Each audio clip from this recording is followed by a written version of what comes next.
So I recently got back to fully training after a 5-week ankle injury. Now, after 2 training sessions, I woke up the next morning after that second training session and I was cooked. I was absolutely my whole body was sore. My hamstrings, my calves, my groins. Even I was feeling it in both my ankles. I was sore as hell. However, I still managed to get up, get out of bed and still go train on that day, you understand? I still managed to go get a good training session in on that 3rd day. So today I'll be talking about whether overtraining is actually a real thing for footballers. Can you overtrain? And if so, how do you prevent overtraining as a footballer so it doesn't affect your performances in your team training sessions and also on your match days? As a young footballer under the age of 23, it's very hard to overtrain simply because at that age, your body's the most robust it's ever going to be. You literally have superhuman powers in terms of recovery. As long as you sleep 8 hours, you should be good. You can have an intense training session on one day and then you wake up the next morning, get your 8 hours and then you're good to go the next day, you understand? As a young player, it's very hard to overtrain. That's why you see with young players, they're at that age where they're focusing on their power, their explosiveness. That's why you see them in the gym, they're lifting heavy weights, they're doing explosive plyometric work. That's sort of the age where you're doing all of that. You're trying to get stronger, trying to get faster, trying to get more explosive. And you can afford to, push way harder than a guy who's perhaps in his late 20s or in their 30s. However, despite this, you still can't go 100% intensity in every single training session as a young player, you understand? Especially when you're in season, because think about it, if you're in season and you're constantly going hard, Monday, Tuesday, Wednesday, Monday through all the way up to Friday. Let's say your game's on Saturday. If you're going hard from Sunday all the way up to the Friday, game on Saturday, you're going to be absolutely knackered. I don't care who you are. I don't care, what your fitness levels are like. I don't care if you're built different. It's like, nah, if you're trying to go 100% intensity level every single week, especially during the season, your performances are going to be negatively impacted, you understand? There's going to be a negative impact. Your legs are going to feel heavy on the match day. You're going to underperform. And then you're going to be looking around thinking, yo, what's going on? What's going on? And then your performances are dipping. Now your coaches are looking at you crazy. Your teammates are like, yo, what's going on with this guy? It's the first half and you already look tired. You already look fatigued. You look sluggish. So obviously as a young player, you do have those, sort of superhuman recovery powers. However, you can't go 100% intensity every single week, what I'm saying? Or every single day of the week. In my opinion, it's better to go as a young player. You should do 2 very intense training sessions where you're really pushing yourself, 2 medium sessions, and then 2 light sessions, you understand?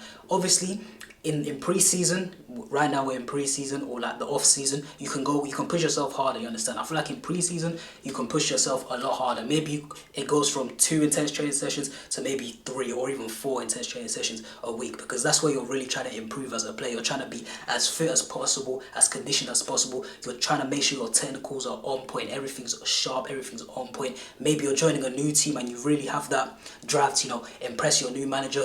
Perhaps you're going for trials, you understand? So it's completely fine to literally go intense in pre-season, 4 intense training sessions a week, really just making sure your first touch, your shooting, you're just sharp, everything's crisp, you're dribbling, passing, everything's just crisp, and you're just trying to be the best player you can. Because like I said before, perhaps you're trying to impress your new coach, or you're on your current team and you're trying to, get into the starting 11, or maybe you're trying to play at an even higher level. So yeah, as a young player during the season, it's really just about maintenance, just maintaining what you've built in pre-season, you understand? Pre-season, I feel like, and the off-season is really a time to, really just work on your game, whether it's technically, physically, or mentally. That's where you can really sort of push the limit, you understand? But as soon as you get into your season, it's more about maintaining. It's more about just making sure you're ticking over, just making sure that, your touch is sharp, your shooting's crisps, you're just sharp physically, your fitness is there. It's all about just maintaining what you've really built in pre-season. Pre-season is the time to, really go hard as a young player. And obviously right now, it's pretty much pre-season. The season's over and everyone's sort of preparing for the next season. That's where you see a lot of teams are holding trials.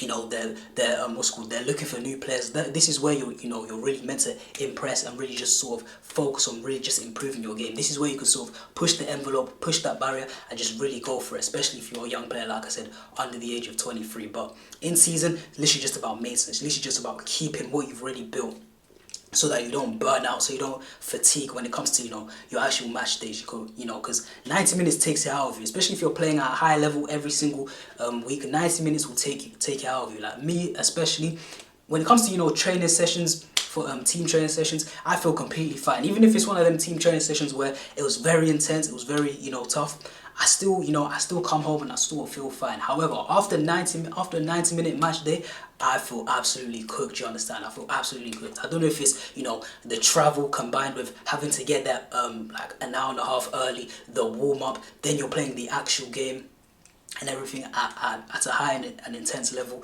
So yeah, on the day of a match, after the game, I'm cooked. Like, I can't do anything for the rest of the day. Like, I've heard certain guys, after games, they go to the gym just to lift some weights, do some upper body. Me, I'm absolutely cooked on a match day, you understand? So obviously, during the week, I can't afford to, push my body to the absolute limit every single day. Or otherwise, bro, by the first 30 minutes, I'll pull up with cramp, pull my hamstring, pull my calf, and then I'll be forced to come off, you understand? So literally, pre-season, that's the time you can sort of push your limit, you understand? Push your limit and don't really be afraid of overtraining. If you feel like, alright, cool, you're feeling a tug in your hamstring, your quad, your calf, whatever it is, then alright, cool, maybe it's time to, tone it down a little bit. Maybe it's time to, reduce the intensity. But in my opinion, pre-season, don't be too afraid to, overtrain, especially if you're under the age of 23. However, in season, it's more about just maintaining what you've already built and just making sure you don't fall off, basically. Just making for sure everything's just crisp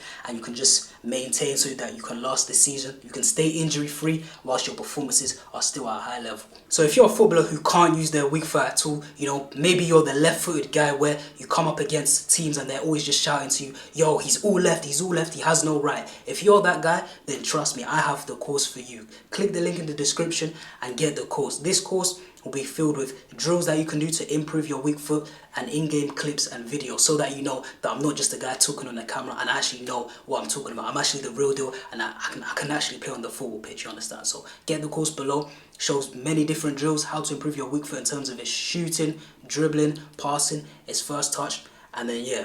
Because having a weak foot as a footballer is very essential. As a winger, you want to be able to go both ways. As a centre mid, you want to be able to pass and dribble with both feet. As a striker, you need to be able to shoot with both feet because you don't have time in the box. You have to be quick. It has to be one touch and bang. Even as a defender playing out from the back, you may be forced onto that weak foot. If you can distribute the ball short distance, medium distance and long distances with your weak foot, obviously that's going to help you as a player so much. That's going to make you look so much better. Instead of you sort of awkwardly trying to bring the ball into your strong foot, potentially losing the ball and then costing your team, putting your team in danger. And that goes for any positions. You can never go wrong with working on your weak foot as a footballer. So if you want to see this, if you want drills, if you want in-game clips of drills on how to improve your weak foot, click the first link in the description below. As you get older, however, it's much easier to overtrain. It takes longer to recover from injuries and it's much easier to fatigue. Like, I remember about 2 years ago, I remember it was a time where I pulled my hamstring. It was probably about like a grade 2 hamstring pull and I was back within about 10 days. If I was, back then I was like 16, 17 years old. If I was about 27, 28, maybe that grade 2 hamstring pull would have kept me out for 3 weeks instead of 10 days, you understand? It's just one of them ones. As you get older, your body just takes longer to recover, especially from injuries, and it's much easier to fatigue. That's why you might see, in professional team training videos, when they're in the gym, the younger players are probably, focusing on their power. They're doing squats, they're doing plyometrics, they're doing box jumps, one-legged box jumps, they're doing pogos. They're doing all of these sort of explosive movements to try and get stronger. Whereas the older players, the guys in their mid-30s, maybe you've seen guys like Ronaldo, guys like Pepe, when they got into their mid-30s, you saw them doing a lot of resistance band work. You saw them doing a lot of stability work. You saw them doing a lot of recovery work, just focusing on preventing injury, because obviously the priorities change, because by the time you get to 30 years old, you're not trying to become more explosive. You've pretty much maxed out your explosiveness, you understand? Even perhaps at that stage of their career, perhaps their explosiveness has actually gone down simply because it's just a process of aging, you understand? So their focus is literally just about, how can I just stay fit, stay healthy? How do I just prevent injuries? That's why you might see them, with the resistance bands, just, on the ground, just stretching out and just focusing on making sure all the muscles in their body are stretched out. But you as a young player, if you're watching this, you need to focus on, more explosive movements. The resistance bands are nice after your sessions, but don't make that your whole session, you understand? Don't think that, you need a whole session of just recovery band work. Obviously, stretch after your sessions, that's a given, but really focus, I would just say your plyometrics. Really just focus on your legs and your core. Preferably one-legged plyometrics as well. One-legged plyometrics are the way to go. So one-legged box jumps, one-legged skater hops. You can do your pogos as well. Do your weighted step-ups on the box. Do all of these things that will help you get more explosive, faster and stronger as a player. Obviously focus on your upper body as well, but in my opinion as a footballer, it's more about your core and the power in your legs. You know what I'm saying? The strength in your core, power in your legs, and you should be good. Add some upper body in there, and you should be good, you know what I'm saying? Because at that stage in your career, because you're young, like I said, you can do those explosive movements and recover just like that. So overtraining is a thing, you know, it can happen to anyone at any age, especially even if you're a young player and you push yourself to 100% intensity every single session. You are eventually going to burn out. You are eventually going to see negative aspects or negative effects in your game, especially on your match days. However, like I said, as a young player, don't worry about it too much, especially in pre-season. Just have that mentality. In pre-season, you're just trying to absolutely max out all your stats, whereas once we get into the season, maintenance is key, you know what I'm saying? During the week, like I said, maybe 2 intense training sessions, even 1 really intense training sessions, 2 medium sessions, and then two light sessions, you understand? That way you're maintaining everything you built, technically, physically and mentally, so that, like I said, you can survive the season. You don't get injured. Make sure you're sleeping 8 hours. Make sure you're stretching before your sessions and after your sessions, before games and after games, so you can survive the season. You don't get injured throughout the whole 9 months of the season, whilst your performances are still high and you're still playing to the best ability that you can play at. But that's the video for today. Let me know what other videos you want to see in the comment section below. Hope you enjoyed. I've been JT and I'm out.